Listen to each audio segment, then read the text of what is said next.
1999 2000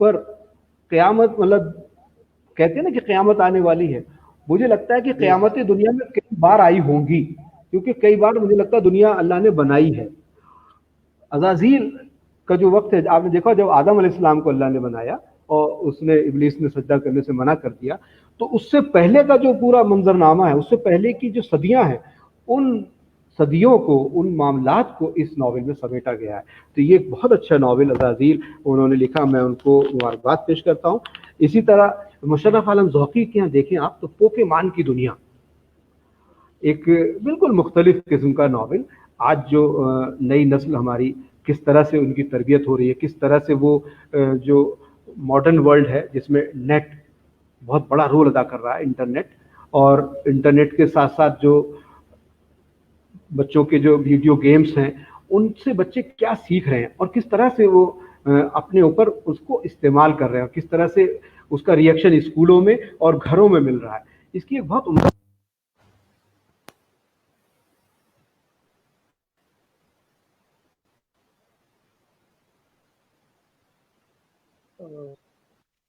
سر آپ کا مائک میرے خیال ہل گیا ہے, ایک بار مائک چیک کر لیں ابھی.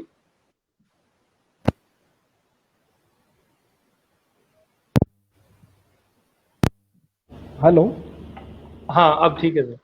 جی اس بیچ میں اس سے پہلے کہ آپ گفتگو جاری رکھیں سر, بہت اچھے مطلب آپ کی اس گفتگو سے ہی باتیں نکلی ہیں. ناچیز کا سوال ہے کہ کیا دور حاضر میں افسانے کے بجائے ناول لکھنا درست ہوگا؟ تہذیب خاص میں ناول کو مقبولیت ہو سکتی ہے. بہرحال یہ گیری صاحب کا ایک سوال. اسی طرح بہت سے کچھ نئے نام جھارکھنڈ سے کہا ہے کہ کہکشاں پروین بھی افسانے لکھ رہی ہیں. جی جی جی میں جانتا صابین صاحبہ کا کہا گیا کہ وہ بھی ہے. اظہار اثر صاحب کا نام آیا ہے. تو بہرحال چشمہ فاروقی جی آپ کو کہہ رہی ہیں کہ اس کے بعد محتشم احتشام ہے, گیری صاحب ہے, قمر صاحب ہے, کچھ نئے ناظرین جو جڑتے جا رہے ہیں. تو بہترین گفتگو, اور کہہ رہے ہیں کہ علم افزا گفتگو ہو رہی ہے. تو ان کا سب کا استقبال, جی خوش آمدید. آپ کا جو سوال تھا میں اس پہ آؤں گا ابھی. ناول پہ میں تھوڑی سی بات کر لوں کہ جو نور الحسنین ایک بہت مجھے ہوئے ناول نگار بھی, افسانے نگار بھی. ان کے افسانے بھی منفرد ہیں, ان کے ناول بھی جو ہیں. ان کا ایک ناول آیا ایوانوں میں خاویدہ چراغ, اس کے بعد ایک ناول آیا چاند ہم سے باتیں کرتا ہے. آپ حیران ہوں گے, ابھی ایک نئی ٹیکنیک آئی ہے ہمارے یہاں اردو فکشن میں, جسے ہم کہتے ہیں کولاز ٹیکنیک. کولاز ٹیکنیک پہ ادھر میں نے بھی کچھ افسانے لکھے, اور دو ایک افسانے نگار اور ہیں ہمارے جنہوں نے افسانے لکھے. نور الحسنین بھائی نے پورا ناول لکھ دیا اس ٹیکنیک پر. چاند ہم سے باتیں کرتا ہے کولاز ٹیکنیک پر لکھا گیا ناول ہے. آپ کہیں گے کہ کولاز ٹیکنیک کیا ہے؟ کولاز ٹیکنیک میں مختلف قسم کے واقعات جن کا بظاہر کوئی آپ کو رشتہ یا تعلق نظر نہیں آئے گا, وہ بالکل مختلف ہوتے ہیں اپنی نوعیت میں, لیکن اندر خانے زیری لہریں کچھ ایسی ہوتی ہیں ان واقعات کی جو انہیں ایک دوسرے سے کنیکٹ کرتی ہیں, اور اختتام پر آ کر وہ سارے آپ کو لگے گا کہ نہیں ایک ہی سلسلے کی کڑیاں ہیں. تو اس طرح سے آپ دیکھیں نور الحسنین صاحب نے جو ناول لکھا, اس میں دنیا میں اب تک جتنے بھی عشق و معاشقی کے معاملات تھے یا جو عشق تھے, عشق نامے تھے, ان کو نور الحسنین بھائی نے جو ہے مرتب کیا. پھر بعد میں تلک الایام نام سے ایک ناول آیا جو ہماری تاریخ, جو تہذیب ہماری رہی اس پر. اسی طرح آخری سواریاں, دیکھیے آخری سواریاں پہ بات کرنا بہت ضروری ہے, بہت اہم ناول, اور بہت ہی آپ سمجھیے کہ سید محمد اشرف جیسا بڑا افسانہ نگار, ان کے نمبردار کا نیلا, اور پھر یہ آخری سواریاں, جو ہماری دم توڑتی تہذیب ہے, روایتیں ہیں, جو شکست و ریخت ہماری تہذیبی اس میں ملتی ہے, اس کو اگر دیکھنا ہو آپ کو تو آپ آخری سواریاں پڑھیے. آخری سواریاں کے دو حصے آپ کو لگیں گے. پہلا حصہ تو ایک ایسا معصوم عشق اس میں دکھایا گیا ہے, ایک بڑی لڑکی اور ایک بہت چھوٹی عمر کا بچہ جو عشق کے معنی بھی نہیں جانتا, جس کو مطلب عشق کی لذت, عشق کے معنی کا بھی بہت اندازہ نہیں ہے. وہ ایک بہت خوبصورت عشق جو ہے سید محمد اشرف نے اپنے ناول میں دکھایا. اور بعد کا جو حصہ ہے ناول کا, وہ ناول کو اپنے مقاصد سے پورا کرتا ہے. یعنی بہادر شاہ ظفر جب جا رہے تھے یہاں سے رنگون جا رہے تھے, تو ان کے ساتھ جو جو چیزیں چلی گئیں, جو چیزیں تہذیبی طور پر گئیں, ان کے دادا پردادا نے چھپ کر وہ سواریاں دیکھی, اور کیا کیا چلا گیا, کیا کیا ہماری تہذیب سے اب ختم ہو گیا, یہ سب جو ہے آپ کو آخری سواریاں میں دیکھنے کو ملے گا. یہی نہیں, آپ ان کے غضنفر کے ناول اگر دیکھیں تو غضنفر کا ناول